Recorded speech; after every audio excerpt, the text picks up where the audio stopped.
I know that we've all gotten used to Zooming and doing everything online, but of course, having got back to classes at the Lyme Centre and even met my Walthamstow group, there's nothing quite like being together in real life, is there? So let's really hope that 2021 brings a lot more of that back to our lives.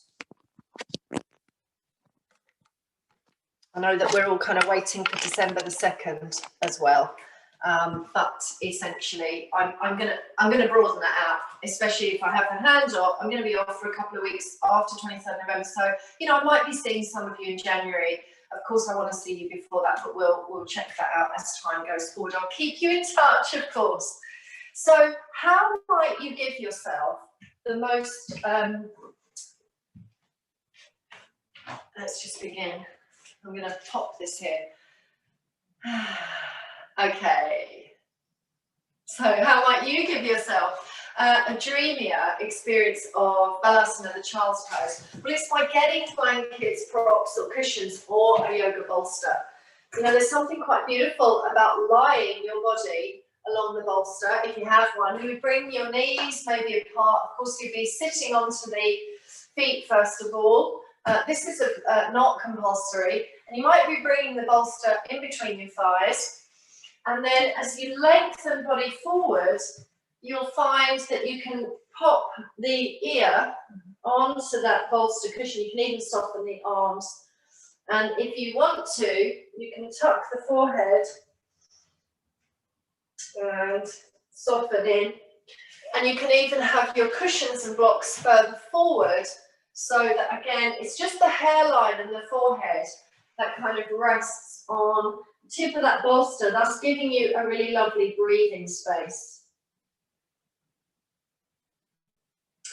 So that is just a couple of ways there that you can assist your Balasana child's pose. If you've got any difficulty flexing the knees, bolsters or blocks can come between the buttocks and the feet. That's a really lovely way of creating your kneeling pose or assisting that kneeling pose. So rolled blanket, rolled up towel or cushioning here.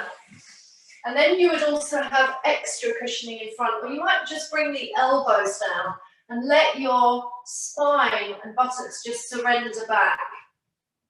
Maybe the forehead comes down. So I'm allowing you, of course, please, that time to arrange your pose in the most suitable way.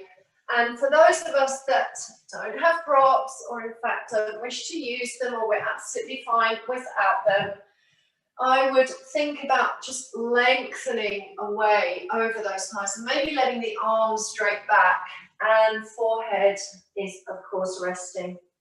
It's almost like the shoulders as they drape over your body. It's as if they're forming a little blanket of rest and calm around you.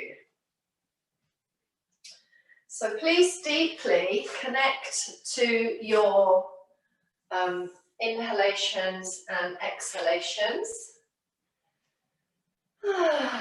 Maybe soften the mouth and the jaw, and the tongue and the cheeks.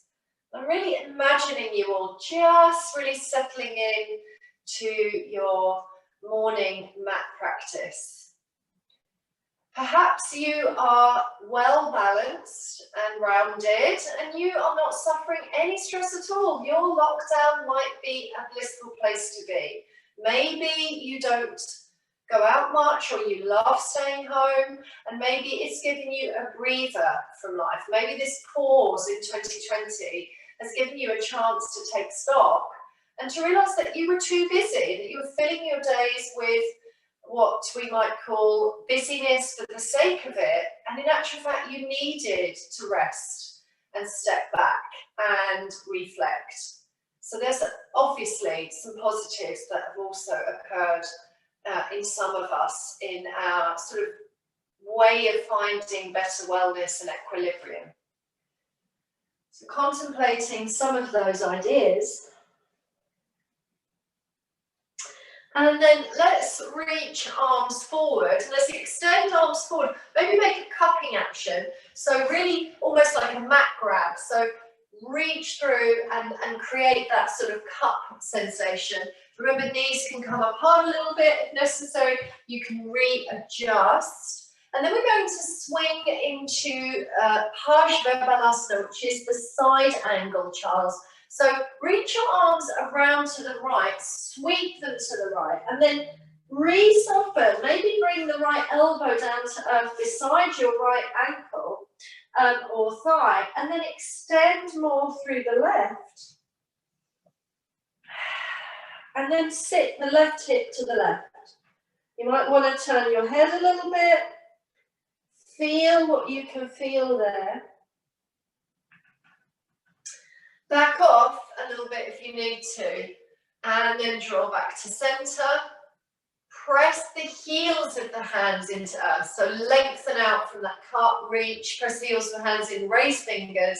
And then swing by over to the left. And again, your left elbow can come right down to the left hip. Reach the right arm a little further. Inhale, exhale as you extend. And breathe. Maybe shift your hips a little bit. And then roll back to center and then into high kneeling. And then we're going to slide body forward into the pose of Anahatasana. So that's coming into that really deep extension of your spine. So slide the palms in wrist extension. Maybe bend the elbows. Some people like to bring the elbows outwards. I'm okay with sliding them that wide. And as you slide chest close to earth, guide the heart center down and lift the hips in line with the knees. Tops of the feet are pressing. And maybe you just land onto chin lightly. Try not to just push that chin bone in. Or you might have to tuck in a little and have your face and nose just delicately hovering above that mat. So choosing what feels right as you slide.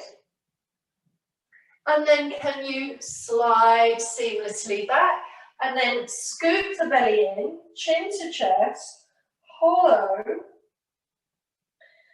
Stack shoulders above the hips in a Vajrasana kneeling pose. And then rise as you breathe in, extend the arms. Coming into a neutral, high kneeling, and then add more breath and opening if it's okay for you.